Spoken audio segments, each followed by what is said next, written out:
সম্প্রতি শুরু করেছি ঈশানানন্দজির মাতৃ প্রসঙ্গ, সৃষ্টি মায়ের কথা। তো মায়ের ওপরে তিনি যেভাবে স্মৃতিচারণ করেছেন, আমরা সেই কথাগুলো পড়ছি। আমরা পাঠ করছি ঈশানানন্দজির মাতৃ প্রসঙ্গে বলে একটি বই রয়েছে, আমরা সেটা কিন্তু পড়ছি না। আমরা পড়ছি যেখানে তিনি মায়ের প্রসঙ্গ করেছেন যে বইটি, সেটি হলো শ্রী মায়ের কথা বলে একটি বই পাওয়া যায়। সেই মায়ের কথা বইটি থেকেই আমরা পাঠ করছি। এটি উদ্বোধন প্রকাশিত যে বই, যেখান থেকেই আমরা অরূপানন্দজির স্মৃতি কথা পড়েছিলাম, সেই জায়গা থেকে আমরা এটি পড়ছি। এর আগের দিন আপনারা অরূপানন্দজির আমরা ঈশানানন্দজির স্মৃতি কথা থেকে যে সমস্ত ঘটনা পড়েছি, আজ আমরা ঠিক তার পরবর্তী অংশ থেকে পড়ব। আমরা ঘটনাগুলো পড়ব, আর যেখানে যেখানে বলার বা বিশ্লেষণের দরকার হবে নিশ্চয়ই সেই জিনিসগুলো আমরা আলোচনা করব। স্মৃতিকথা আমাদের সকলেরই শুনতে ভালো লাগে। স্মৃতিকথার পেছনে যে জিনিসটি রয়েছে, সেখানে যেমন ঘটনা থাকে, আর সেই ঘটনা স্মৃতিচারণের ভেতর দিয়ে আমরা, যেহেতু সৃষ্টি মাকে কেন্দ্র করে ঘটনাগুলো, ফলে তার এক বিশেষ মাত্রা আমরা নিশ্চয়ই তার ভেতর থেকে খুঁজে পাবো। সেই জন্যে প্রতিটি ঘটনা যখন আমরা স্মরণ করব, তার ভেতর দিয়ে সৃষ্টি মাকেই আমরা স্মরণ করব। মাতৃ প্রসঙ্গে ঈশানানন্দজি তিনি যেভাবে স্মৃতিচারণ করছেন, প্রসঙ্গ ক্রমে দু একটি ঘটনা মনে পড়িতেছে। প্রসঙ্গ ক্রমে দু একটি ঘটনা মনে পড়িতেছে। একবার পুজোর সময় মামাদের ছেলে মেয়েদের জন্য কিছু কাপড় কিনিবার ভার মা আমার ওপর দেন। তো ঈশানানন্দজি তিনি লিখছেন যে পুজোর সময় মামাদের ছেলে মেয়েদের জন্য কিছু কাপড় কেনার দায়িত্ব মা তার উপরে দিয়েছিলেন। আমি সব দেশি কাপড় লইয়া যাই। তো তিনি তখন কি করেছিলেন? দেশি কাপড় সব কিনে নিয়ে গিয়েছিলেন। মেয়েরা অধিকাংশই অপছন্দ করিলেন ও তাহাদের নিজেদের পছন্দ মতো ফরমাস করিতে লাগিলেন। আমি উত্তেজিত হইয়া বলিলাম, এসব তো বিলিতি হবে, ও আবার কি আনবো? সৃষ্টি মা এক পাশে বসিয়াছিলেন। তিনি একটু হাসিতে হাসিতে বলিলেন, বাবা, তারাও অর্থাৎ বিলাতের লোক তো আমার ছেলে। আমার সকলকে নিয়ে ঘর করতে হয়, আমার কি এক রোখা হলে চলে? ওরা যেমন যেমন বলছে তাই এনে দাও।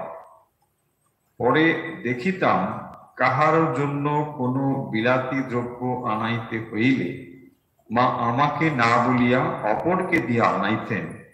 কাহারও ভাবে আঘাত দেওয়া তাহার স্বভাব বিরুদ্ধ ছিল। দেখুন, ঘটনাটি খুব ছোট, কিন্তু এর তাৎপর্য অনেক গভীর। গভীর মানে সৃষ্টি মা যে বাস্তবিক বিশ্ব জননী ছিলেন, তিনি যে নিজেকে সর্বদাই সবার জননী, সবার মা এইভাবে ভাবতেন, এটি একটি তার উজ্জ্বল দৃষ্টান্ত। কারণ তখন যে সময়ের কথা এখানে বলা হচ্ছে, সে সময় স্বদেশী জিনিস ব্যবহার করাটাই প্রায় রীতি ছিল।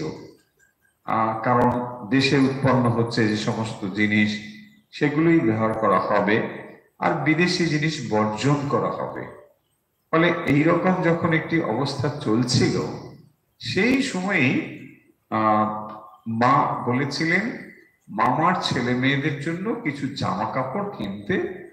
তো তখন তিনি কি করেছেন? জামা কাপড় কিনতে গিয়ে দেশি জামা কাপড় কিনে এনেছেন, যেগুলো ছেলে মেয়েদের তখনকার সময় তাদের ঠিক পছন্দ ছিল না, যে না, এগুলো আমরা পছন্দ করছি না। এবং তাতে তিনি বলছেন যে না, এগুলো কেন, দেশি জিনিসই নেবে। তিনি একটু রেগে টেগে গিয়েছিলেন। কিন্তু মায়ের উত্তরটি এখানে লক্ষ্য করার মতো। তিনি বলছেন ও সব বিলাতি জিনিস, শেষে মা বলছেন যে বাবা তারাও তো আমার ছেলে, অর্থাৎ বিলেতের যারা ওরাও আমারই ছেলে। ফলে ওদের প্রতি একটা বিরুদ্ধ ভাব তো রয়েছে, সেটি একটা আলাদা দিক, কিন্তু সৃষ্টির মা সেই দৃষ্টিকোণ থেকে সেটা দেখছেন না। রাজনৈতিক আন্দোলন চলছে, বিদেশি জিনিস বর্জন চলছে, এসব তো চলছেই তখন, কিন্তু সৃষ্টির মা দেখছেন যে এই বিশ্বের সকলেরই তিনি মা। ভারতবর্ষ কাকে শত্রু ভাবছে, কাকে মিত্র ভাবছে, কোনো একটি জিনিস তারা বর্জন করবে, গ্রহণ করবে, সেটা একটা আলাদা বিষয়, কিন্তু সৃষ্টি মায়ের হৃদয় সবার জন্য প্রস্তুত। সেই জন্য তিনি বলছেন যে তারাও তো বিলেতে হলেও তারাও তো আমার ছেলে,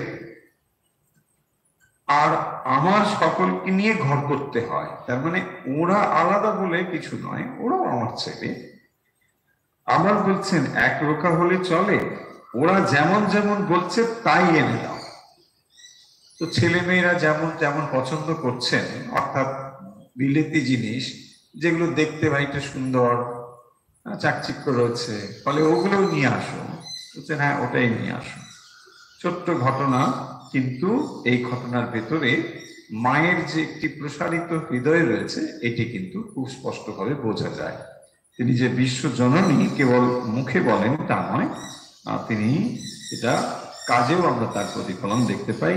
তার মানে সর্বদাই তিনি এইভাবে পূর্ণ হয়ে থাকেন যে তিনি বিশ্ব জননী। এরপরে বেশ কয়েকটি ঘটনা পরপর এখানে উল্লেখ করা হয়েছে, এগুলো খুব ইন্টারেস্টিং ঘটনা। ঈশানন্দজি তার স্মৃতিকথাতে যে ঘটনাগুলো দিয়েছেন এগুলো তিনি এখানে লিখছেন যে জুত বিহার বলে একটি গ্রাম, তো সেই গ্রামে দেবেন বাবুর স্ত্রী আর তার বোন সিন্ধুবালা দেবী, দুজনেই একই নাম সিন্ধুবালা। এখানে করেছে কি না, বাঁকুড়ার পুলিশ তাদেরকে বন্দি করে হাঁটিয়ে হাঁটিয়ে থানায় নিয়ে গেছে। এখন এই খবরটি মা শুনেছে, একজনের নামে আর একজন মানে ভুল করেই নিয়ে গিয়েছে তা হোক, কিন্তু মা এই ঘটনাটি শুনে অত্যন্ত অগ্নিমূর্তি হয়ে গিয়েছিলেন যে থানা থেকে ধরে নিয়ে গেছে, তখন তিনি গর্ভবতী আছেন, আর সেই অবস্থায় একজন মাকে এইভাবে নিয়ে যাওয়াটা অত্যন্ত গরিতকর কাজ হয়েছে। সেই জন্য মা এটি শুনে সেদিন মায়ের অগ্নিময়ী মূর্তি দেখিয়া সকলে স্তম্ভিত হইয়া গিয়াছিলেন। মা এমনিতে অতটা উত্তেজিত হন না, কিন্তু তিনি একেবারে অগ্নিময়ী মূর্তি দেখে সবাই স্তম্ভিত। মা বলছেন বলো কি বলিয়া যেন শিহরিয়া উঠিলেন। তারপর বলছেন এটা কি কোম্পানির আদেশ না পুলিশ সাহেবের কেরামতি? দেখুন মা এই ছোট্ট ঘটনাটিকে কিভাবে তিনি দেখছেন, এটা কি কোম্পানির আদেশ না পুলিশ সাহেবের কেরামতি? নিরপরাধ শ্রীলোকের উপর এত অত্যাচার মহারানী ভিক্টোরিয়ার সময় তো কই শুনিনি। তো যখন এরকম অবস্থা ছিল অত্যাচার, সেই সময়টা তো এত ছিল না, অথচ তার পরবর্তী সময়ে এইরকম অত্যাচার যে পুলিশ স্ত্রীকে ধরে নিয়ে যাচ্ছে, তাকে হাঁটিয়ে নিয়ে যাচ্ছেন, তিনি গর্ভবতী রয়েছেন, এই সমস্ত বিষয়গুলো মা শুনে অত্যন্ত অগ্নিমূর্তি হয়ে বলছেন যদি কোম্পানির আদেশ হয় তবে আর বেশি দিন নয়। দেখুন মায়ের একেবারে মানে অগ্নিমূর্তি যে বিস্ফোরণ ঘটছে, বহিঃপ্রকাশ ঘটছে, এ যদি কোম্পানির আদেশ হয় তবে আর বেশি দিন নয়। এমন কোনো ব্যাটা ছেলে কি সেখানে ছিল না যে দু চট দিয়ে মেয়ে দুটোকে ছাড়িয়ে আনতে পারত? মা সাধারণত এ ধরনের মন্তব্য খুব কম জায়গায় করেছেন, কিন্তু এটি একটি এমন জায়গা যেখানে মা চুপ করে থাকতে পারছেন। ফলে আমাদের বুঝতে হবে যে তিনি স্বয়ং মহামায়া, যেখানে মহামায়াদের মানে ঠিক ভাবে সম্মান রক্ষিত হচ্ছে না, সেই জায়গায় কিন্তু মা গর্জে উঠছেন। মা একেবারে এমনকি এটাও বলছেন যে সেখানে কি কোনো ব্যাটা ছেলে ছিল না যে দুটো চড় মেরে মেয়ে দুটোকে ছাড়িয়ে আনতে পারে? তো এরকম যদি কেউ করতে পারে তাতেও মা সেটাকে সমর্থন করছে, যেটা কেন করলো না সেই কথা এখানে বলছেন। কিয়ৎক্ষণ পরে যখন তাহাদের ছাড়িয়া দিয়াছে এই সংবাদ শুনিলেন, তখন অনেকটা শান্ত হইয়া বলিলেন, এ খবর যদি না পেতাম তবে আজ ঘুমোতে পারতাম না। মায়ের মন্তব্য লক্ষ্য করুন, বলছেন যদি এটা না শুনতাম কেউ ছেড়ে দিয়েছে ওকে, তাহলে ঘুমোতে পারতেন না মা। ঘটনাটি হচ্ছে একজনের জায়গায় আর একজনকে ভুল করে নিয়ে চলে গেছে, দুজনের নামটা ছিল এক, এই হয়েছে ব্যাপার, আর কিছুই না। সিন্ধুবালা দেবী, দুজনের নাম ছিল সিন্ধুবালা, আর পুলিশ কর্তৃপক্ষ বাঁকুড়া তারা বন্দি করে হাঁটিয়ে হাঁটিয়ে এদেরকে থানায় নিয়ে গেছে। তো সেই ঘটনা মা শুনে অত্যন্ত অগ্নিমূর্তি, বলছেন এটা কি কোম্পানির আদেশ না পুলিশের এরকম কেরামতি, পুলিশ করেছে কিনা। এই অবস্থা মা জেনে মানে সঙ্গে সঙ্গে বলছেন যদি এটা আমি জানতে না পারতাম, তাকে ছেড়ে দিয়েছে পরবর্তীতে এই খবরটা মা শুনে বলছেন যদি এটা না জানতে পারতাম আমি রাত্রে ঘুমোতেই পারতাম না। দেখুন ঘটনা মানে মাকে কিভাবে নাড়া দিত। সামান্য ঘটনা হলেও মা কিন্তু এগুলো থেকে যে একেবারে কোনো কিছুই দেখছেন না, মা কোনো কিছু কানে তুলছেন না, ব্যাপারটা ঠিক তা নয়। যেখানে প্রতিবাদের প্রয়োজন হয়েছে তখন তিনি কিন্তু নিশ্চয়ই সেটা বলেছেন, তার মতামতটা জানিয়েছেন। তিনি তো এটুকুই করতে পারবেন, আর বেশি কি করতে পারবেন? তিনি এটুকুই, তার ইচ্ছেতেই ব্যাস জগৎ চলছে। তিনি যখন ইচ্ছে করছেন যে না এটা পছন্দ নয়, এটা আমার অপছন্দের, দেখবেন সেটাই ঘটে যাবে, তার ঠিকঠাক ভাবে ওটাই ওই জিনিসটাই ঘটবে। আর সেটাই ঘটেছে, মা একদম পছন্দ করছেন না। এই যে মানে মহামায়া সর্বদাই যে তিনি জীবকে রক্ষা করে চলেছেন, তিনি সশরীরে যখন এসেছেন তার পারিপার্শ্বিক যা যা ঘটে চলেছে সেগুলোকেও যেমন তিনি দেখছেন, আবার যখন তিনি মানে স্বমহিমায় আছেন, স্বস্বরূপে আছেন, তখনও তিনি এই জিনিসগুলোকে দেখে চলেছেন। তো সেই সমস্ত ঘটনাগুলো নিয়ে ঈশানানন্দজি তার স্মৃতিকথা লিখছেন, আমরা সেই স্মৃতিকথাগুলো পড়ছি। দেখুন এই স্মৃতিকথাগুলো পড়ার যুক্তি হচ্ছে এই ঘটনাগুলোকে মনে রাখা। ঘটনাগুলো আমরা যদি আরেকবার একটু করে বলে নিই তাহলে দেখুন খুব ভালো হবে। ছোট ছোট ঘটনা, একটু আগে যে ঘটনাটা পড়লাম সেটা হচ্ছে কি না, মামাদের ছেলে মেয়েদের জন্য ওই পুজোর আগে হয় না জামা কাপড় কিনতে কিনতে, তো সেরকম ঈশানন্দজির কাছে বলা হয়েছে যে তুমি এদের জন্য এসব কিনে দেবে, মা নিজেই বলেছে। তো ঠিক আছে, তখনকার দিনে এরকমই যে সবাই জিনিসই পছন্দ করে, স্বদেশী জিনিস পছন্দ করে, আর একটা তখন আন্দোলনও চলছে স্বদেশী জিনিস, বাইরে বিলিতি জিনিস বর্জন বর্জন এসব নানা রকম ব্যাপার রয়েছে। তো সেই সব কারণে তিনি করেছেন কি না ওই কিছু দেশীয় কাপড় জামা সেগুলো কিনে এনেছেন, কিন্তু মেয়েরা কেউ সেটা পছন্দ করছেন না, বাচ্চারা সেটা কেউ পছন্দ করছেন না। তো তখন তিনি বলছেন, রেগে গিয়েছেন খানিকটা, বলছেন আরে এইগুলি ভালো, এইসব নিতে হবে ইত্যাদি। মা তখন বলছেন না, ওদের যেটা পছন্দ সেটাই কিনে দাও। আর এই বিলেতের জিনিস হলে কি হয়েছে, তোমরা বৈরিতা করতে পারো, কিন্তু আমি তো মা, আমার কাছে বিলেত নেই, আমার কাছে দেশ বলে কিছু নেই। তিনি তখন তাকে বললেন মানে যে না ওর জন্য কিনে দাও।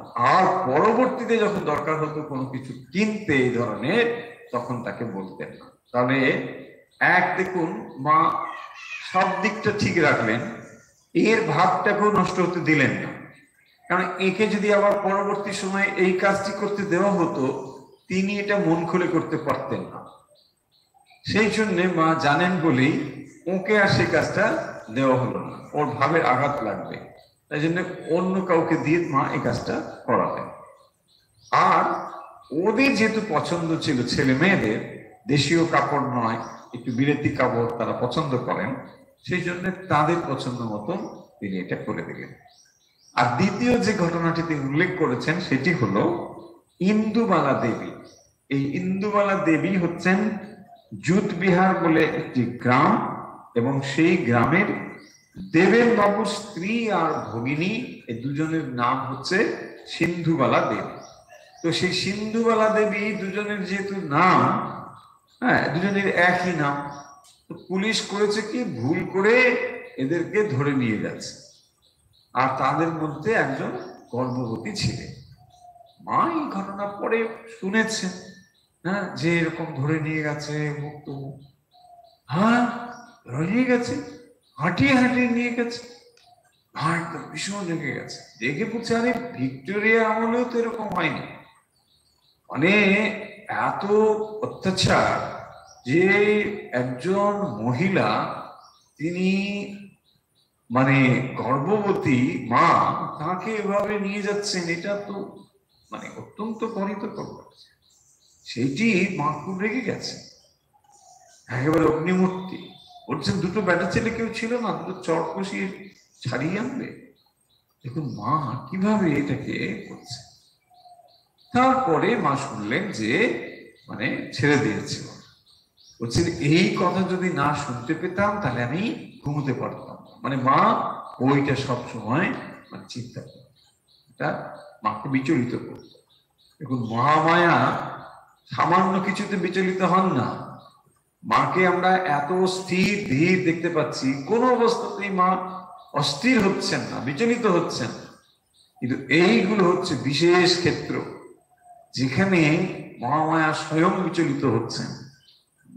তাহলে যে জিনিসগুলো মা একেবারেই অপছন্দ করেন, সেই জিনিসগুলো করে কিন্তু মহামায়াকে খুশি করা যাবে না। এবং সঙ্গে সঙ্গে এই মন্তব্যটাও আমরা পড়ব, তিনি এটাও বলছেন, এ যদি কোম্পানির আদেশ হয় তবে আর বেশি দিন নয়। আমরা দেখুন এই কথার ভেতরে ভবিষ্যতের জন্য একটি কথাও মা বলে দিচ্ছেন, যদি এটা কোম্পানির আদেশ হয় তাহলে কিন্তু কোম্পানির দিন শেষ, আর বেশি দিন সময় লাগবে না ওদের বন্ধ করতে। এই স্পষ্ট উক্তি আমরা এখানে দেখছি। ঘটনাগুলো আপনারা সকলেই জানেন, তবুও সেগুলো আমরা স্মৃতিচারণ যখন করছি তখন সেগুলো আমরা নিশ্চয়ই একটু একটু করে আবার স্মৃতিচারণ করব। আর একবার মা কল্পনায় আছেন, সেই সময় একদিন পূজনীয় শরৎ মহারাজ রাসবিহারী মহারাজকে কতগুলি আম সঙ্গে দিয়ে মায়ের কাছে পাঠিয়েছেন।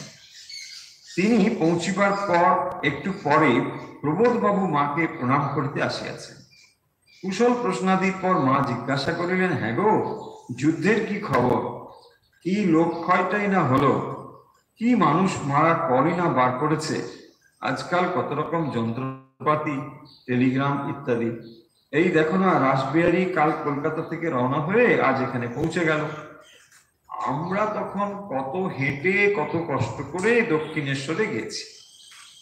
প্রবোধবাবু একটু উৎসাহিত হইয়া পাশ্চাত্য শিক্ষা ও বিজ্ঞানের প্রশংসা করিয়া বলিলেন, ইংরেজ সরকার আমাদের দেশের অনেক সুখ স্বাচ্ছন্দ্য বাড়িয়েছে।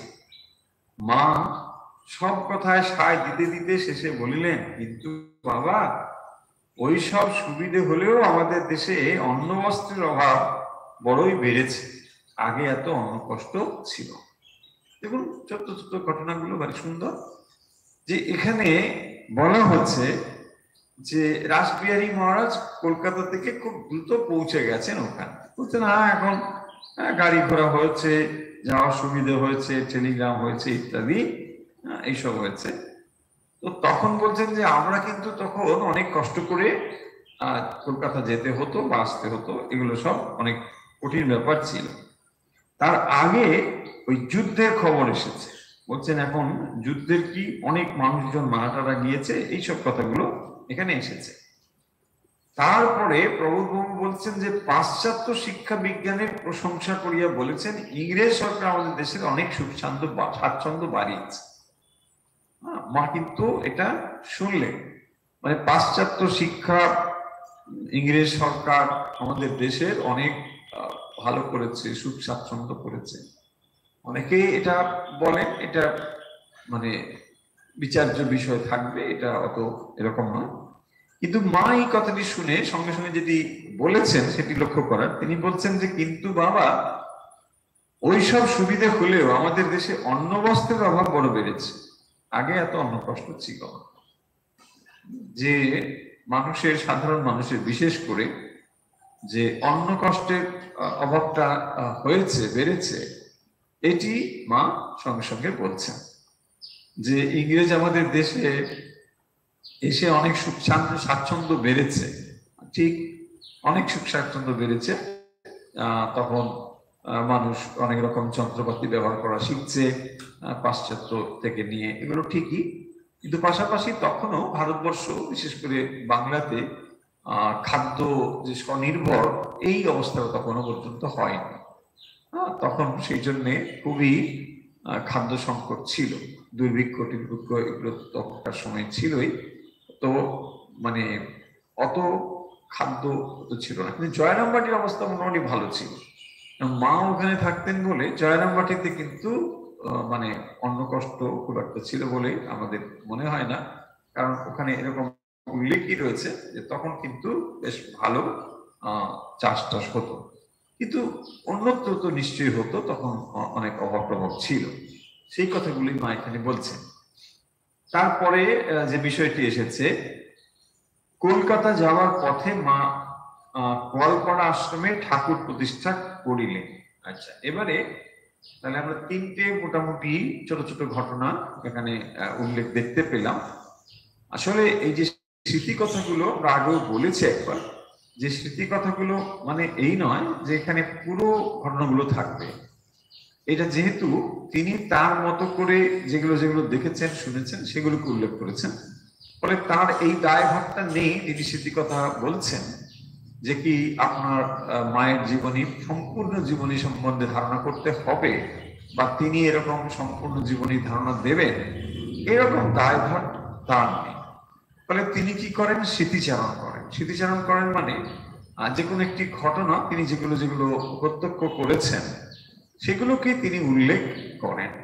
তবে স্মৃতিকথার উপর নির্ভর করে পরবর্তী সময়ে যে তার জীবনী লেখা হয়েছে সেগুলো কিন্তু এই সমস্ত তথ্যের উপর নির্ভর করে।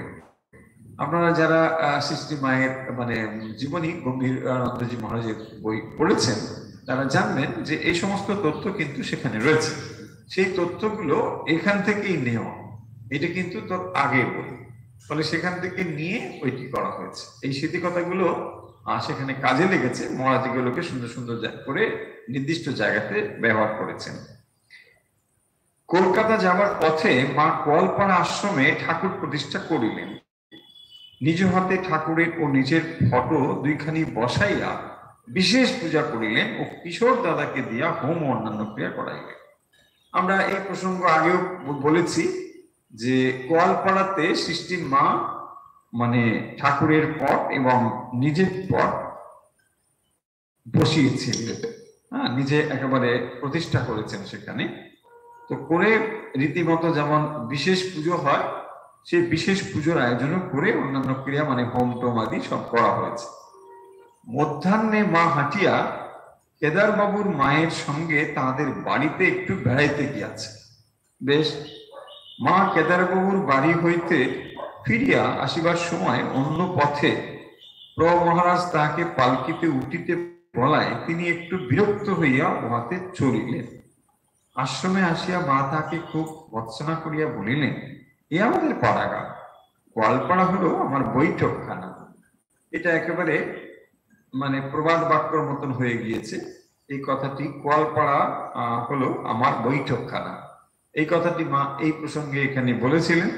তো এখন গোয়ালপাড়া মানে মায়ের বৈঠকখানা, সেই বৈঠকখানাতে তিনি তার মতন ঘুরে বেড়াবেন, সেই জন্য ভৎসনা। বলছেন এই ছেলেরা আমার আপনার লোক, আমি এদেশে এসে একটু স্বাধীনভাবে চলবো ফিরবো, কলকাতা থেকে এসে হাঁপ ছেড়ে বাঁচি, তোমরা তো সেখানে আমাকে খাঁচার ভেতর পুড়ে রাখো, আমাকে একটু সর্বদা সংকুচিত হয়ে থাকতে হয়, এখানে যদি তোমাদের কথা মতো পার্টি বানাতে হয় তা আমি পারবো না, শরৎকে লিখে দাও। তখন প্রমহারাজ ক্ষমা চাইতে লাগলেন আর বলিলেন, শরৎ মহারাজ আমাকে পথে খুব সাবধানে আপনাকে নিয়ে যেতে আদেশ করেছেন। আমার মনে হয়েছিল বোধহয় আমারই ত্রুটিতে আপনি হেঁটে গিয়েছেন, তা আপনার যে অভিপ্রায় সেরূপই করবেন। তাহলে ঘটনাটি এখানে মন্দিরের যে প্রতিষ্ঠা, মানে আশ্রম প্রতিষ্ঠা কলপড়া আশ্রমে, তার কথা রয়েছে এবং তার সঙ্গে আনুষঙ্গিক আরেকটি বিষয়ও এখানে রয়েছে। কথাটি হলো যে মা কলপাড়াতে গিয়ে ঠাকুরের পট এবং নিজের পট প্রতিষ্ঠা করেছিলেন এবং বিশেষ পুজো আয়োজন হয়েছিল। কিশোর দাদা বিশেষ পুজো, হোম ইত্যাদি সব হয়ে টয়ে গেল।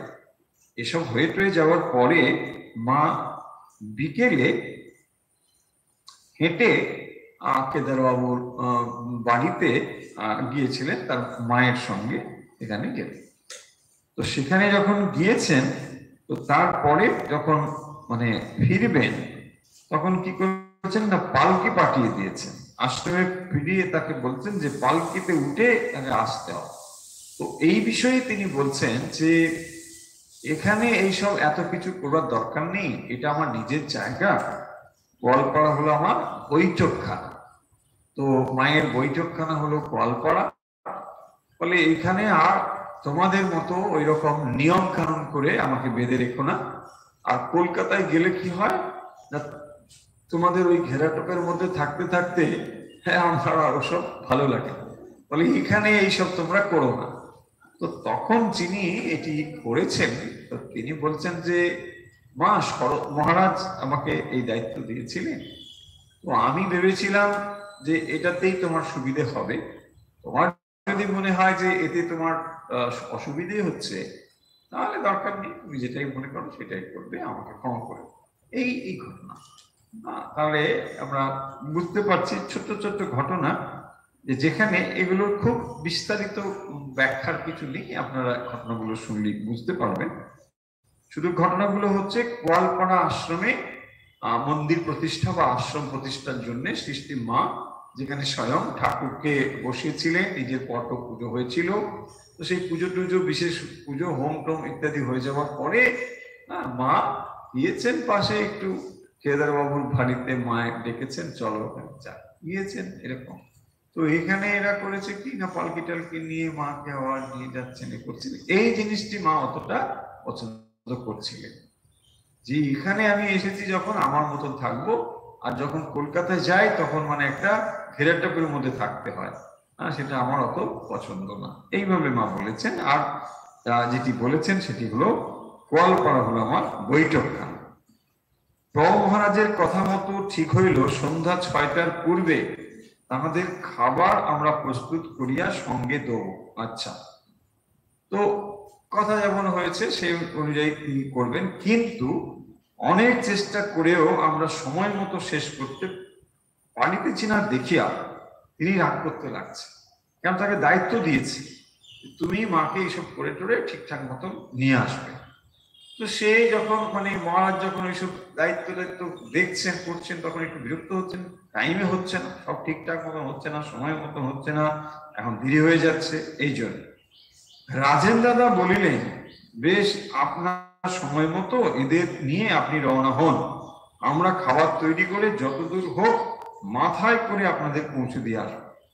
মা এইসব শুনতে পাইয়া বলিলেন, তুমি মাথা গরম করে এত রাগারাগি করছো কেন? এ আমাদের পাড়াগ্রাম, কলকাতার মতো এখানে কি সব ঘড়ির কাঁটা দিতে হয়ে ওঠে?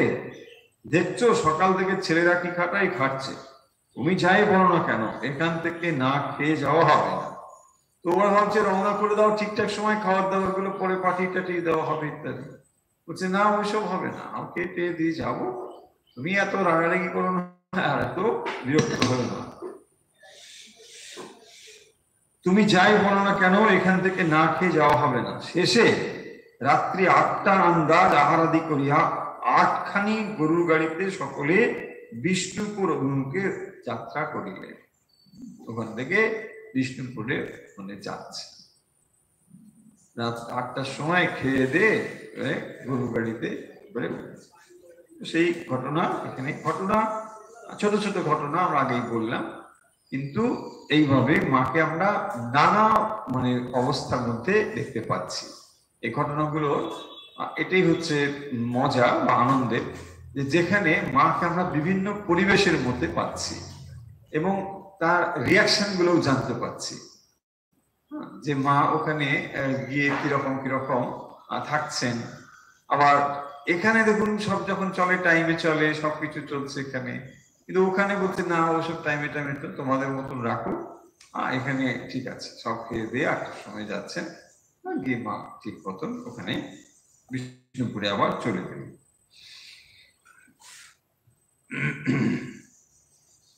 এরকম ভাবেই ঘটনাগুলো পরপর আসছে। মা রামেশ্বর তীর্থ হইতে কলকাতায় ফিরিয়াছেন। দেখুন আমরা বলেছি টুকরো টুকরো ঘটনা থাকবে, যেমন ওই ঘটনাগুলো ওখানে গেল, এবারে আবার রামেশ্বরের কথা এখানে এসে গেল। রামেশ্বর তীর্থ থেকে কলকাতায় ফিরিয়াছেন। আমরা 3 জন উদ্বোধনের বাড়িতে তাকে দর্শন করতে উপরে গেছি।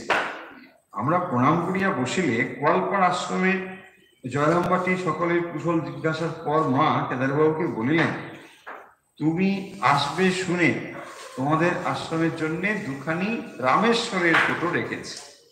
মা রামেশ্বর তীর্থ করে এসেছেন, তো তারপরে এরা সব গিয়েছেন মাকে দর্শন করতে। তখন বলছেন তুমি আসবে শুনে তোমাদের আশ্রমের জন্য 2খানি রামেশ্বরের ফটো রেখেছি, যাবার সময় নিয়ে যেও, সেখানে পুজো করবে। কেদারবাবু বলিলেন, আপনি তো ঠাকুরকে বসিয়ে এসেছেন, আর তাকেই সকল দেবদেবী জ্ঞানে পুজো করতে বলেছেন। আবার এই সব ঠাকুর দিচ্ছেন, কত ঠাকুরের পুজো করব, আমরা অন্য ঠাকুরের পুজো করতে পারবো না। এখানে লক্ষ্য করুন যে তীর্থ করে এসেছেন মা, আর রামেশ্বর তীর্থ থেকে ফিরে তিনি 2টো রামেশ্বরের ছবি মানে দিতে চেয়েছেন। তখন তিনি বলছেন যে কথাটি, যে আপনি ঠাকুরকে বসিয়ে এসেছেন আর তাকেই সমস্ত দেবদেবী জ্ঞানে পুজো করতে বলেছেন। ফলে এখন যে দেখবেন আমরা শ্রীরামকৃষ্ণ প্রণাম মন্ত্রে বা শ্রীরামকৃষ্ণ পুষ্পাঞ্জলিতে যে মন্ত্রটি আমরা বলি, সর্বদেব দেবী স্বরূপায় শ্রীরামকৃষ্ণায়, এইটি কারো কারো হয়তো মনে হতে পারে যে কেউ পরবর্তী সময়ে হয়তো এভাবে এটাকে কম্পোজ করেছেন বা লিখেছেন, কিন্তু ব্যাপারটা ঠিক তা নয়। সৃষ্টির মাই এই কথাগুলো উল্লেখ করেছেন, যে ঠাকুরকে সর্বদেবদেবীর স্বরূপ বলে যে পুজো করা হয়, এখানে মায়ের সমর্থন রয়েছে, এটি স্বয়ং মাই এই কথা বলেছেন। এবং এখানে তিনি বলছেন যে তাকেই সমস্ত দেবদেবী জ্ঞানে পুজো করতে বলেছেন। তখন আবার তুমি এই চুদ্র ছবি দিচ্ছ, এটা আমি কি করব? তখন মা কি বলছেন, আচ্ছা ওইগুলো ভালো করে বাঁধিয়ে ঠাকুর ঘরে টাঙিয়ে, তাহলে পুজো করা দরকার নেই, টাঙিয়ে রাখ। কেদারবাবু জিজ্ঞাসা করলেন, রামেশ্বর প্রভৃতি কেমন দেখলেন? আচ্ছা, এরপরে অন্য কথা। তাহলে এই কথাটা এখানে এই হলো যে তিনি রামেশ্বর দর্শন করে 2টো রামেশ্বরের ছবি নিয়েছিলেন, আর সেই 2টো ছবি দিয়ে বললেন যে এটা নিয়ে যাও, পুজো টুজো করবে। তখন বলছেন যে গোয়ালপাড়াতে তো তুমি ছাপ বসে এসেছো, আর সেই ছবি তো ঠাকুরই হচ্ছেন সর্বদেবদেবী স্বরূপ, এই কথা বলেছেন।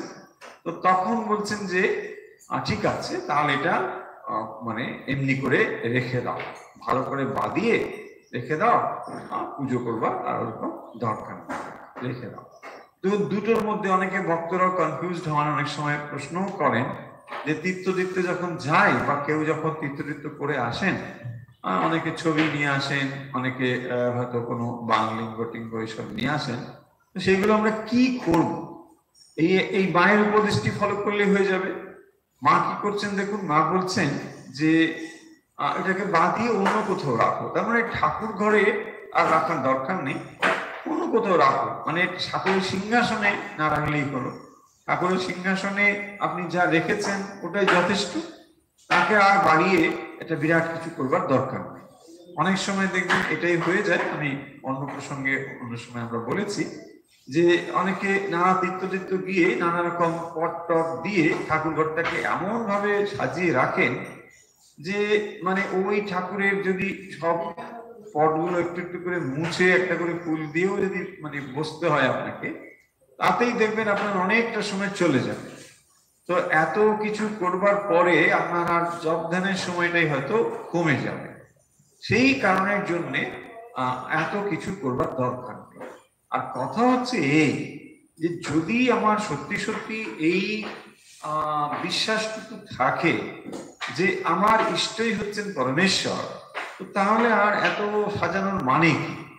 আসলে আমরা খানিকটা বৈচিত্র্য পছন্দ করি, রূপের প্রতি আমাদের একটা আকর্ষণ রয়েছে, তো সেই কারণের জন্য নানা রকম ভাবে সাজাতে আমরা পছন্দ করি। প্রশ্ন হচ্ছে এখানেই যে তাহলে এত সাজিয়ে এত কিছু করে লাভ কি যদি আমার মানে মনোযোগটি অন্য জায়গায় চলে যায়। সেই জন্যে সবসময় এইটি মনে রাখতে হবে যে ঠাকুর ঘরটি যেন ঢোকার সঙ্গে সঙ্গে মেন যে ডেটি বা যাকে আপনি ফোকাস করতে চাইছেন সেটিই যেন আপনার দৃষ্টিগোচর হয় প্রথম। তা না হলে যদি চোখ চলে যায় একটা ফুল বা কি সুন্দর সাজিয়েছে, ওটা তাহলে কোথাও একটা ভুল হচ্ছে। এই জায়গাটি আমাদের সবসময় মনে রাখতে হবে। ভগবান স্বয়ং হচ্ছেন রাজেশ্বর, দৃষ্টি আমাদের প্রথম যাবে রাজেশ্বরের প্রতি, তারপরে তার অলঙ্কার, তারপর তার সাজগোজ, তারপর সব অন্য কিছু। যদি ওই জন্যই দেখবেন অনেকে আছেন যে খুব বেশি সাজাতে পছন্দ করেন, ঠাকুরঘরকে সাজাতে পছন্দ করেন না অর্থ আবার এরকম ভাববেন না যে ধুলোবলি ময়লা রাখবেন, এরকম নয়। অনেকে আমি দেখেওছি এরকম, মানে ঠাকুর ঘরে একটা দেখবেন চামর রেখেছে, সেটা হাত দেওয়ার যোগ্য না, হাত দিলে আপনার হাত ধুতে হবে। আমি এরকমও দেখেছি, এক একজন রেখেছে। হ্যাঁ বলছি না এটা না, মানে 50 বছর হয়েছে কি আপনি জামা কাপড় চেঞ্জ করেন?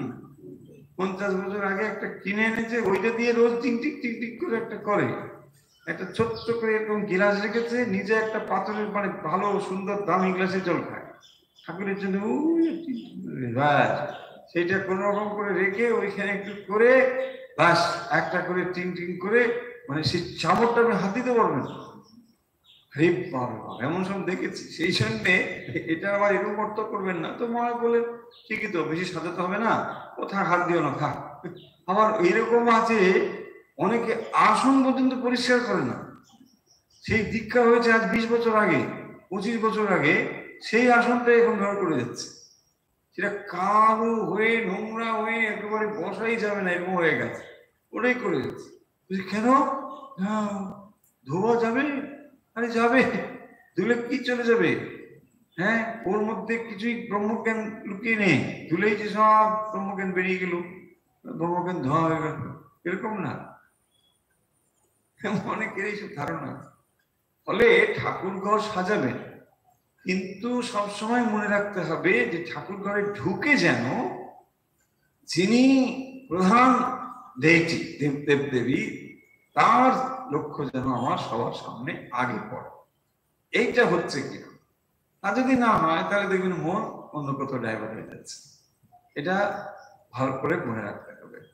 তো সেই কারণের জন্য মা এখানে যে জিনিসটি বলছেন যে অন্য মূর্তি টুর্তি যা নিয়ে এসেছে সব ঠিক আছে, কিন্তু সেগুলোকে অন্য জায়গায় রাখো, ঠাকুর ঘরে নয়।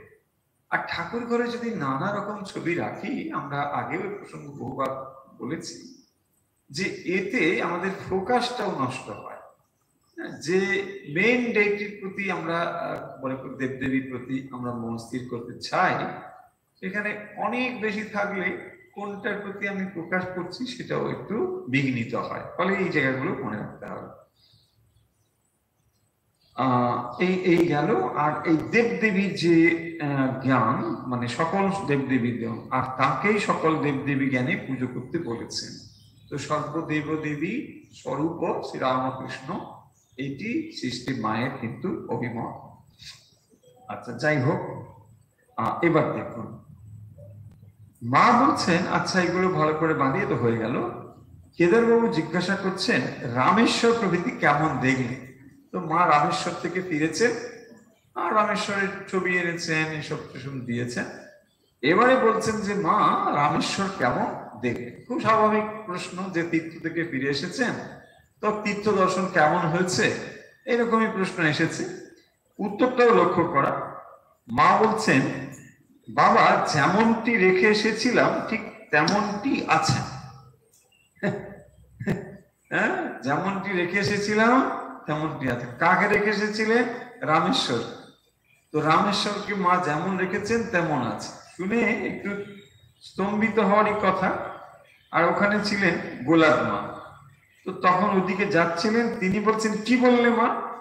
মা একটু চমকিত হইয়া বলিলেন, কই কি বলবো, বলছি এই তোমাদের কাছে যেমন শুনেছিলাম ঠিক তেমনটি দেখে বড় আনন্দ হয়েছিল।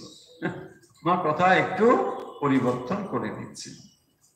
মানে মা এটা বলতে চাইছেন যে তিনি যখন সীতা দেবী রূপে অবতীর্ণ হয়েছিলেন, তো এই কাজটি তিনিই করেছিলেন। আবার এখন যখন তিনি এত কাল পরে সেখানে হাজির হয়েছেন, দেখছেন ঠিক একই রকম ভাবে সেটি রয়েছে। দেখুন, এই হচ্ছে ভারতবর্ষের মহিমা, যে ভারতবর্ষের বিভিন্ন প্রাচীন যে সমস্ত দেবদেবীর মন্দির রয়েছে, সেই মন্দিরগুলোতে গেলে কত কাল ধরে সেখানে এই জিনিসগুলো পূজিত হয়ে চলছে। আপনি যখনই সেই সমস্ত মন্দিরের কাছে যাবেন, তার সংস্পর্শে আসবেন, আপনি যুগ যুগ ধরে যে সমস্ত গভীর সেখানে আধ্যাত্মিকতা ঘনীভূত ভাবে রয়েছে, সেগুলোকে আপনি অনুভব করতে পারবেন। সেই সীতা দেবী যখন কোন যুগে রামচন্দ্রের সময় এসেছিলেন, তখন তিনি এই রামেশ্বর তীর্থে যে সমস্ত কাহিনী আপনারা সব জানেন, সেইটি মা বলে ফেলেছেন। মানে মা অত যে চিন্তা করে বলেছেন অত না, একেবারে শতপ্রণোদিত ভাবেই কথাটি বলে ফেলেছেন। কিন্তু সেইটিকে ধরে ফেলেছেন গোলাপ মা। বলছেন, মা তুমি কি বললে, এটা তো একটা কি বললে, সাংঘাতিক কথা। বলছে যেমনটি রেখেছিলাম তেমনটি আছে, এই কথাটা একটু অন্যরকম।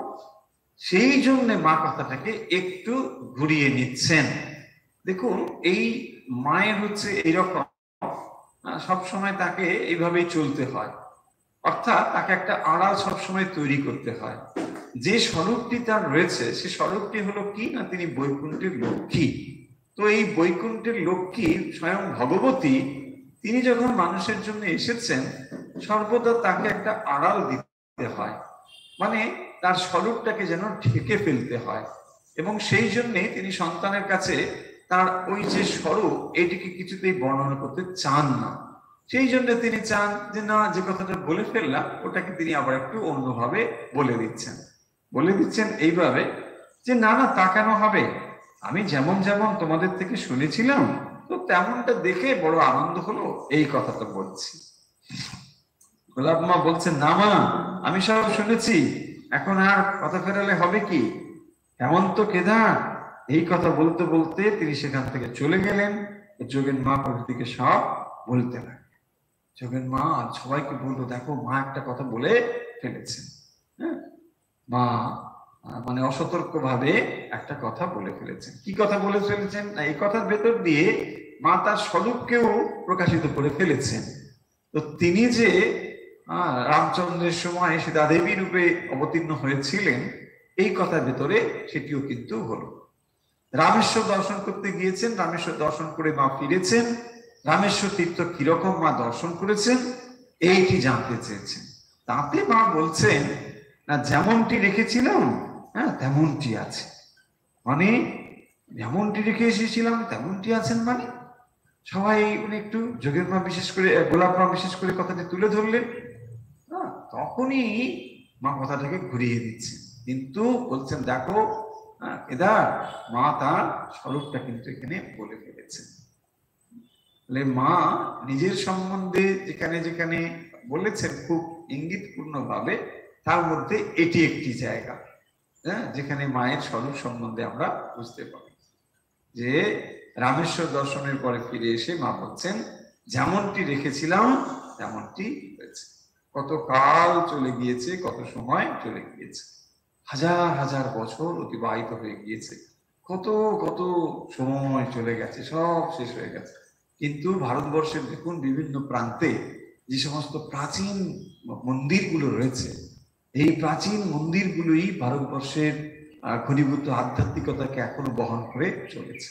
মানুষ যখন এরকম বিশাল বিশাল মন্দিরের সামনে এসে হাজির হয়, তখন হাজার হাজার বছরের যে পুরনো জিনিসগুলোকে যেন চোখের সামনে দেখতে পায়। এবং সেই জন্যই ভারতবর্ষের প্রতিটি প্রান্তে এখনো পর্যন্ত দেখবেন এই ঐতিহ্যগুলো বহু মূল্যবান ঐতিহ্য, এগুলোকে মানে শ্রদ্ধার সঙ্গে রক্ষা করা হচ্ছে। ভারতবর্ষে এই হলো বৈশিষ্ট্য। ভারতবর্ষের মানুষ, স্বামীজি কত কত বলছেন যে ভারতবর্ষের মানুষ ধর্মকে ছাড়া বাঁচবে না, ধর্ম ওদের একেবারে রক্তের সঙ্গে যুক্ত হয়ে আছে।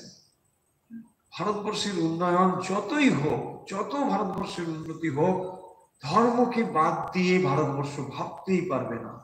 কারণ ভারতবর্ষের মানুষের ভেতরেই, রক্তের ভেতরেই ধর্ম আছে। সে মুখে যেমনই বলুক আর যাই বলুক, আমি বিশ্বাস করি না, হেনা তেনা এসব মানুষ বলে অনেক, কিন্তু তার ভেতরে, রক্তের ভেতরেই রয়েছে। যে মুখে বলে আমি ধর্ম টর্ম মানি না, দেখবেন তার ভেতরে একটা বিশ্বাস আছে। সেও যখন কখন বিপদে পড়ে দেখবেন ওই রকম একটা কিছু কোথাও না কোথাও একটা মাথা কিছু নত করে, করতেই হবে। হ্যাঁ, এটা রয়েছে। এবং সেই জন্য দেখবেন স্বামীজি, বিশেষ করে আমরা স্বামীজির কথা যখন বলেছি তখন আপনাদের নিশ্চয়ই মনে থাকবে যে ভারতবর্ষের ভবিষ্যৎ, ভারতবর্ষ যদি উন্নতির কথা আমরা ভাবি, ধর্মকে বাদ দিয়ে যেন এটা আমরা না ভাবি।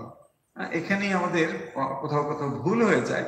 আমাদের রাষ্ট্রনেতা তারা সবসময় এই জিনিসটিকে নিয়ে ভাবেন বলে আমাদের তো মনে হয় না। আর এটা না ভাবলে পরে ভারতবর্ষের যে প্রকৃত উন্নতি তা কিন্তু কোনোদিন সম্ভব হবে না। সেটা স্বামীজি মানে একদম দৃঢ় কণ্ঠে বলে গিয়েছেন। ভারতবর্ষের উন্নতি করতে গেলে ধর্মের উপর ভিত্তি করেন, কারণ ভারতবর্ষের ভিত্তি হচ্ছে ধর্ম।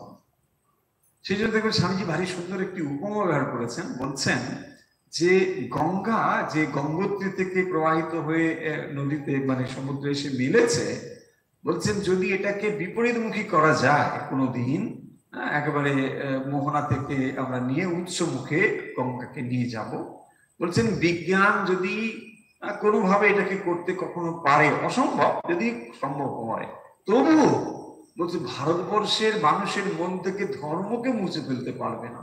স্বামীজির উক্তি এটা। হ্যাঁ, স্বামীজির উক্তি। এমনকি দেখুন ভারতবর্ষের মানুষ খারাপ কাজ করছে, চুরি করছে, সেখানেও ধর্মকে রেখেছে। হ্যাঁ, আগেকার দিনে দেখবেন ডাকাতে কালী নাম ছিল, এখন কোথাও কোথাও থাকবে।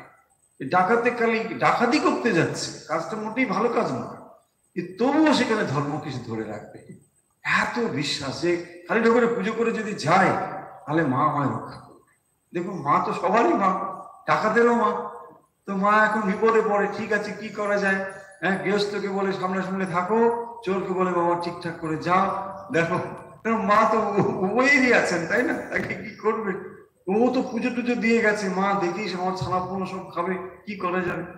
হ্যাঁ, এই হচ্ছেন মহামায়া। সব দিকে তাকে দৃষ্টি লক্ষ্য রাখতে হয়।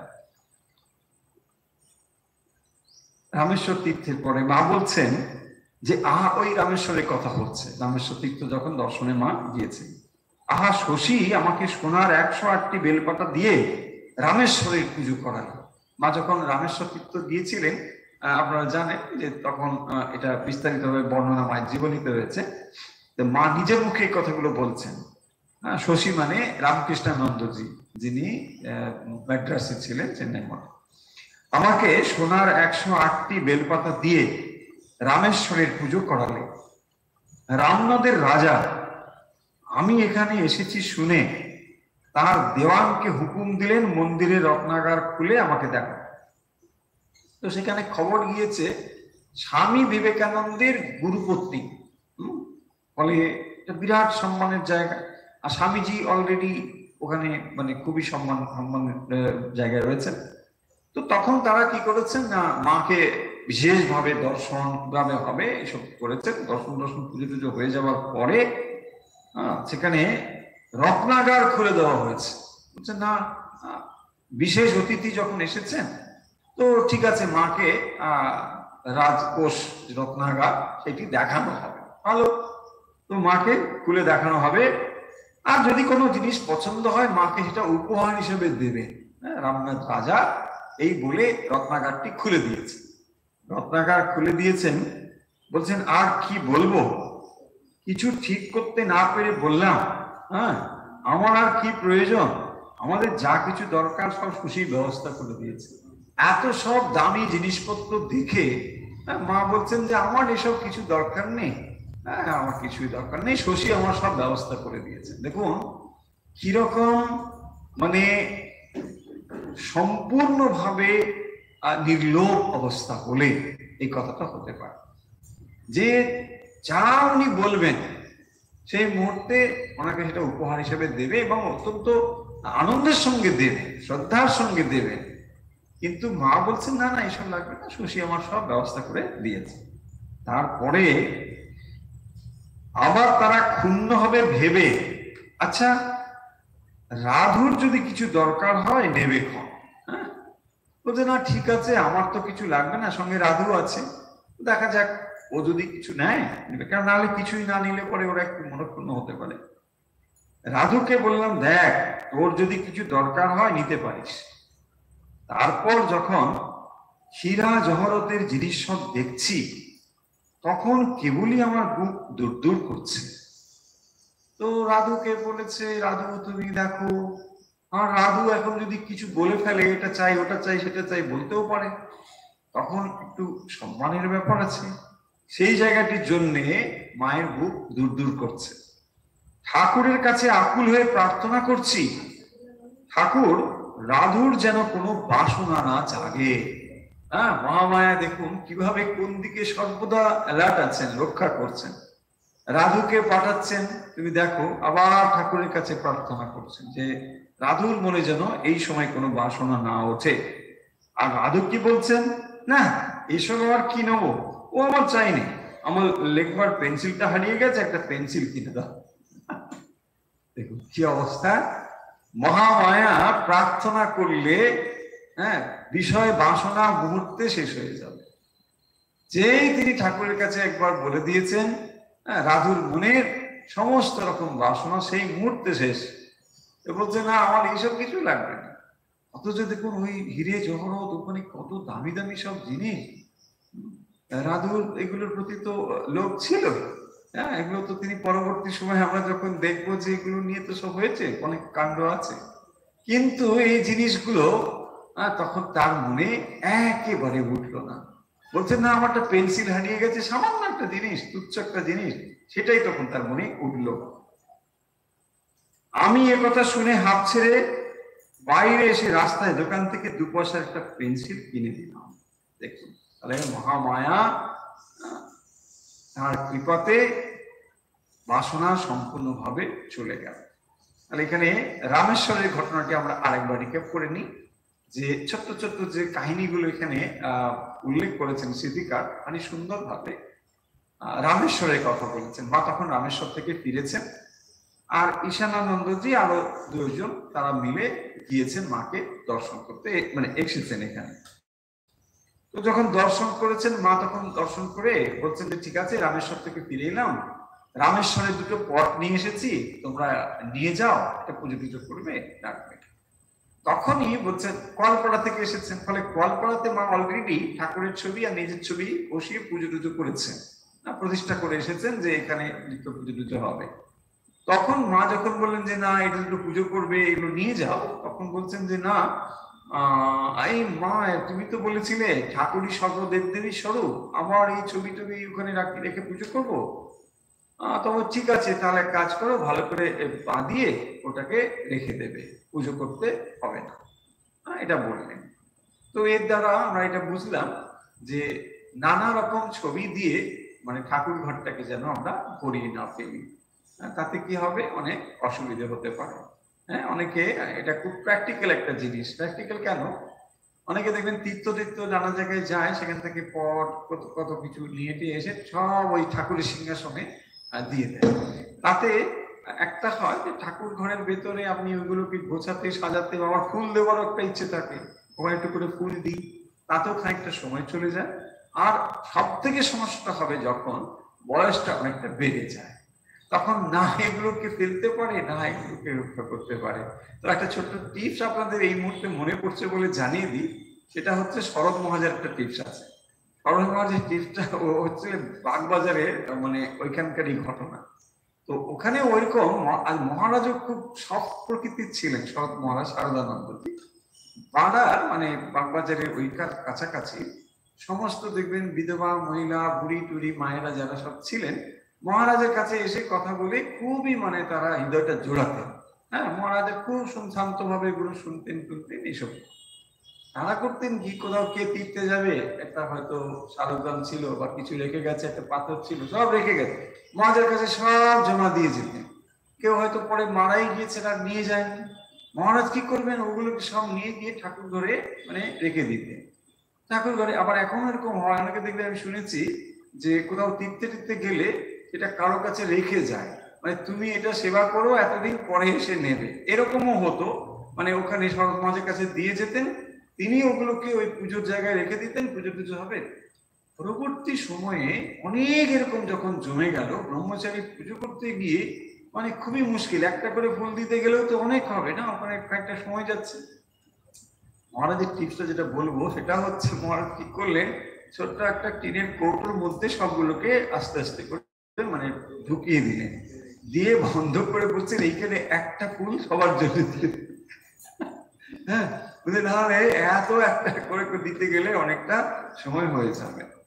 তো সেই জিনিসটি মানে বয়স বেড়ে গেলে না, তখন ইচ্ছেটাও থাকে একটা করে দিয়ে, এতদিন ধরে দিয়েছি এইটা, সেই জন্য এটা না বাড়ানো ভালো। আমরা এই ইনসিডেন্ট থেকে অন্তত সেটা বেশ ভালোভাবে জানতে পারি। আর যেটা বলা সেটা হচ্ছে সর্বদেব দেবী শ্রীরামকৃষ্ণ। দেখুন এখন আমরা শ্রীরামকৃষ্ণের পুষ্পাঞ্জলি যখন দিই এই কথাটা বলি যে শ্রীরামকৃষ্ণ হচ্ছেন সর্বদেব দেবীর স্বরূপ।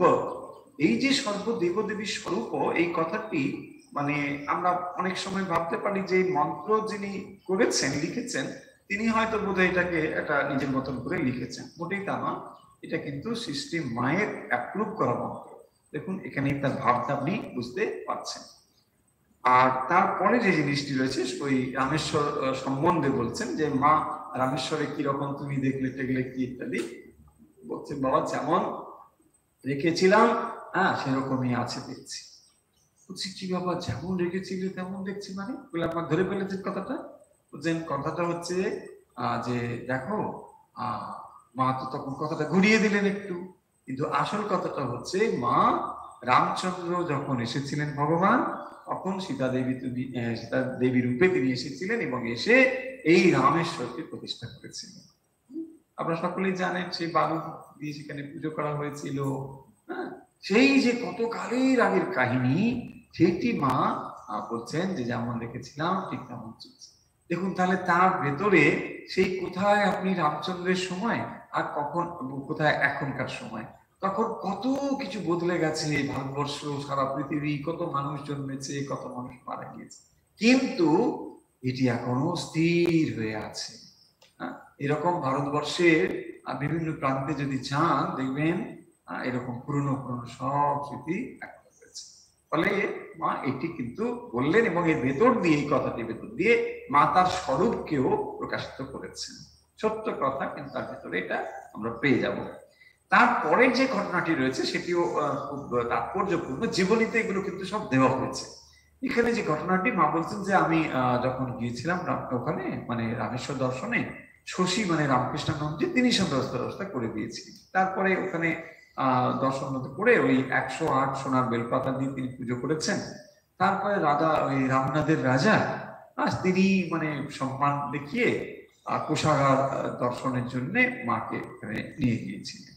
তো এটা কি হয় না, যারা খুব সম্মানীয় কেউ যায় তখন তাদেরকে এইরকম করে মন্দিরে রত্নাগার যে থাকে এটাকে খুলে দেওয়া হয় তাদের দর্শনের জন্য। আর দর্শন করে যদি কেউ বলেন যে না এটা খুব ভালো একটা সুন্দর, তাকে ওটা মানে সম্মান জানিয়ে উপহার হিসেবে দেওয়া হবে। তো এইভাবেই ওখানে বলা হয়েছে মাকে যে মা দেখো এখান থেকে, বলছে না না এইগুলো আমার কিছু দরকার নেই, আর শশী আমার সব ব্যবস্থা করে দিয়েছে, কিচ্ছু লাগবে না।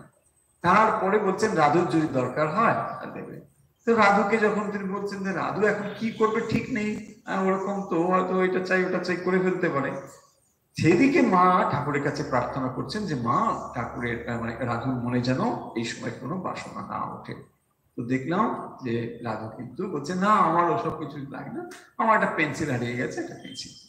তাহলে এই হচ্ছে ঘটনা। তাহলে আজকে আমরা স্মৃতিকথা শেষ করব।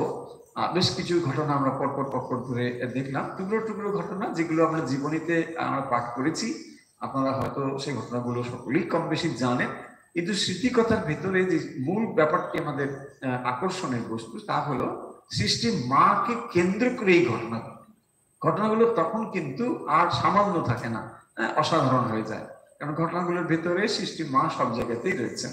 তাই এই কথাগুলো যখন আপনারা চিন্তা করবেন গভীরভাবে, আর যদি মনের মধ্যে এই কাহিনীগুলোকে আস্তে আস্তে ঢুকিয়ে নিতে পারেন, যখনই দেখবেন কাজের মধ্যে নানা কিছুর মধ্যে আপনি রয়েছেন, এই ঘটনাগুলো আপনাকে এক একটা অনুপ্রেরণা দেবে। এবং এটাও ওয়ান টাইপ অফ মেডিটেশন। হ্যাঁ, এটাকে বলা হয় মানে স্মৃতিচারণ বা স্মৃতির ধ্যান। তো এইরকম ভাবে আপনি যে কাহিনীগুলো পড়ছেন, লীলা ধ্যান করছেন, মায়ের যে লীলাগুলো, সেগুলোকে আপনি মনের মধ্যে নিয়ে আসছেন, চিন্তা করছেন, এগুলো হচ্ছে লীলা ধ্যান। সেই জন্য যখন দেখবেন অনেক সময় আমরা জপ ধ্যান করতে বসলে প্রথম প্রথম মন বিক্ষিপ্ত থাকে নানা দিকে, তখন এই ধরনের লীলা চিন্তন খানিকটা সময় করে নিলে দেখবেন মন শান্ত হয়ে যাবে। ওই শান্ত হয়ে যাওয়ার পরে আবার জপ ধ্যান শুরু করতে পারা যায়। এইগুলো ছোট ছোট ব্যাপার। চলুন তাহলে আজকের আমরা স্মৃতিকথা পাঠ এখানে শেষ করছি। আমরা পাঠ করছিলাম ঈশানানন্দজি, স্বামী ঈশানানন্দজি সৃষ্টি মায়ের কথা, এই অংশ থেকে। এখন আমরা অভ্যাস পর্বে যাব। যে যেখান থেকে আমাদের সঙ্গে ঘুরতে রয়েছেন, আমরা শুরু করছি অভ্যাস পর্ব।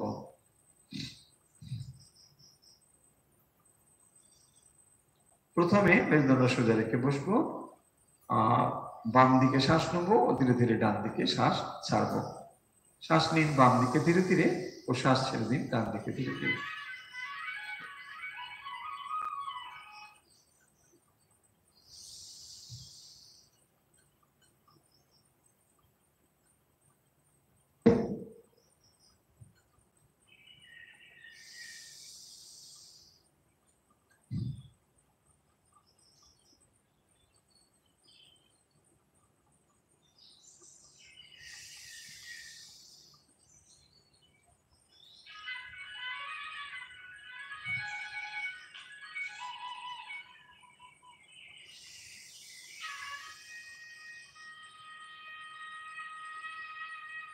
শ্বাস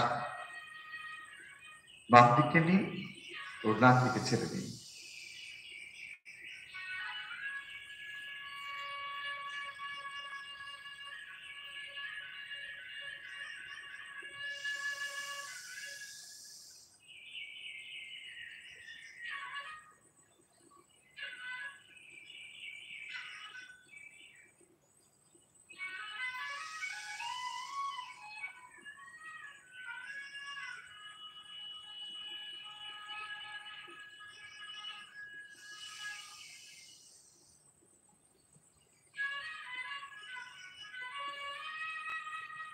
রিল্যাক্স।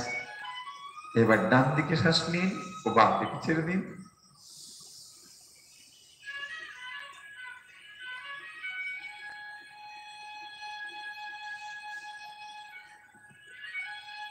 শ্বাস নিন ডান দিকে ও ছেড়ে দিন বাম দিকে।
হয়েছে, রিল্যাক্স।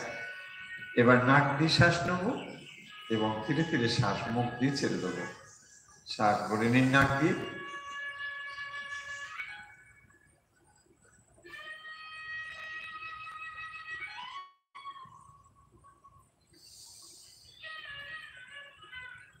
শ্বাস নাক দিয়ে ভরে নিন,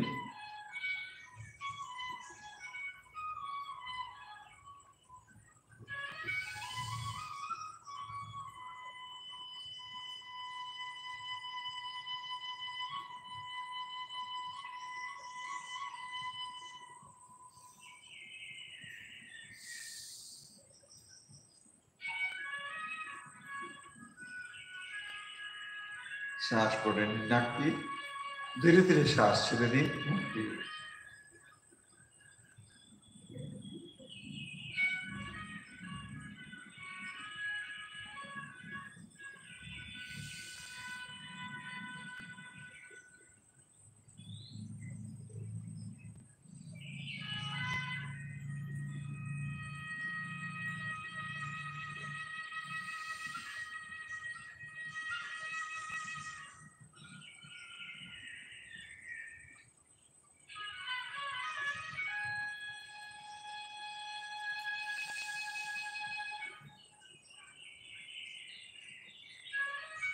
রিল্যাক্স।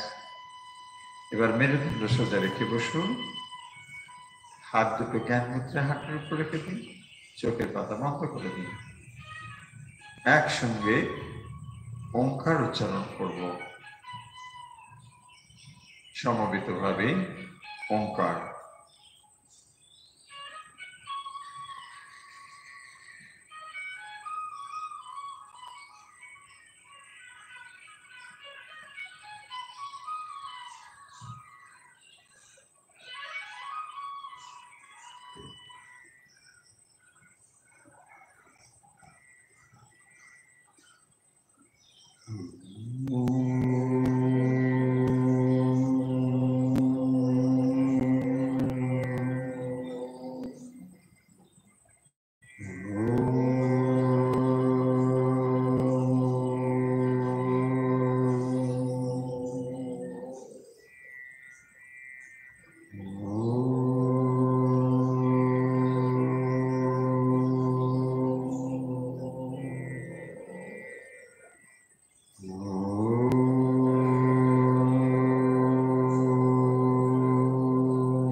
हरि ओम तत्सत। धीरे धीरे चोखेर पाता मेलुन, हाथ नाड़ुन, पा नाड़ुन, हाथ दुटो घषे चोखे मुखे स्पर्श करे दिन।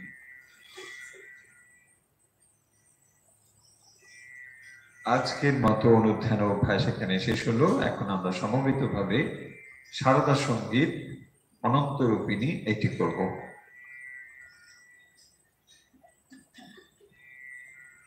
অনন্ত রূপিণী অনন্ত গুণবতী অনন্ত নাম্নী গিরিজে মা, অনন্ত রূপিণী অনন্ত গুণবতী অনন্ত নাম্নী গিরিজে মা, শিবহীন মোহিনী বিশ্ববিলাসী, শিবহীন মোহিনী বিশ্ববিলাসী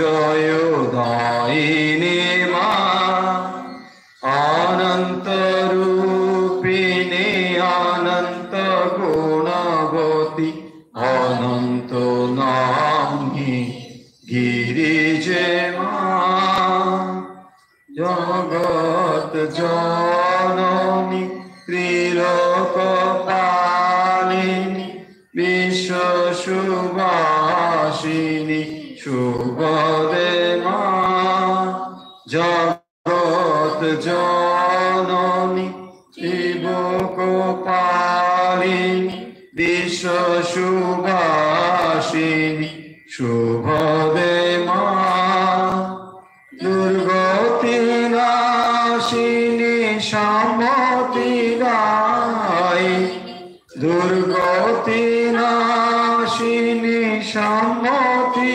দায়ী ভোগ মোক্ষ সুখদায়িনী মা অনন্ত রূপিণী অনন্ত গুণবতী অনন্ত নাম্নী গিরিজে মা পরমে পার্বতী সুন্দরী ভগবতী দুর্গে ভামতী তং মে মা পরমে পার্বতী সুন্দরী ভগবতী দুর্গে ভামতী তং মে মা প্রসিদ্ধ মাতো নগেন্দ্র নন্দিনী প্রসিদ্ধ মাতো নগেন্দ্র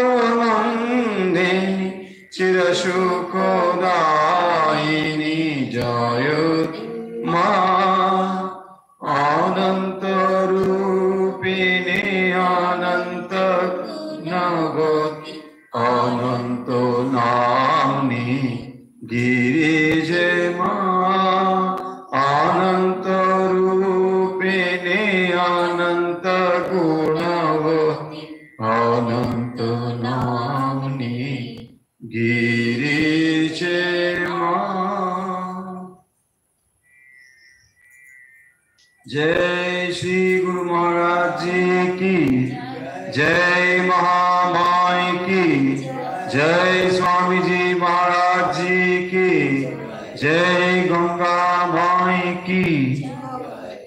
আজকের মতো অনুধ্যান ও অভ্যাস এখানে শেষ হলো।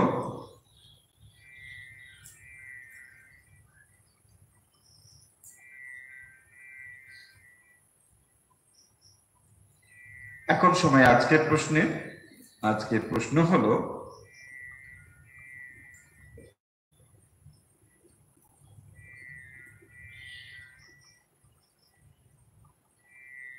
আমার বৈঠকখানা বলে মা কোন জায়গাকে নির্দেশ করতেন? আমার বৈঠকখানা, প্রশ্ন হলো আমার বৈঠকখানা বলে মা কোন জায়গাকে নির্দেশ করতেন? উত্তর পাঠিয়ে দিন হোয়াটসঅ্যাপে। আমাদের হোয়াটসঅ্যাপ নম্বর 9903985960। যারা আমাদের সঙ্গে যুক্ত হতে চান এই একই হোয়াটসঅ্যাপ নম্বরে আপনি যুক্ত হয়ে একটি হোয়াটসঅ্যাপ গ্রুপের সঙ্গে যুক্ত হতে পারবেন এবং যার ফলে আমাদের প্রতিদিনের এই অনুধ্যানের লিঙ্ক এবং পিডিএফ ইত্যাদি আপনি পেতে পারবেন। তাহলে আজকের মতো বিদায় নিচ্ছি। যেখান থেকে আমাদের সঙ্গে যুক্ত রয়েছেন ঠাকুরমা স্বামীজির ভক্ত অনুরাগী, আপনাদের সকলের মঙ্গল প্রার্থনা করে যে প্রার্থনা নৃত্য করি আজ সেই প্রার্থনা করছি। সর্বেত্র সুখিনো সন্তু, সর্বে সন্তু নিরাময়া, সর্বে ভদ্রাণি পশ্যন্তু, মা কশ্চিৎ দুঃখ ভাগ ভবেৎ। ওম শান্তি, ওম শান্তি, ওম শান্তি রে।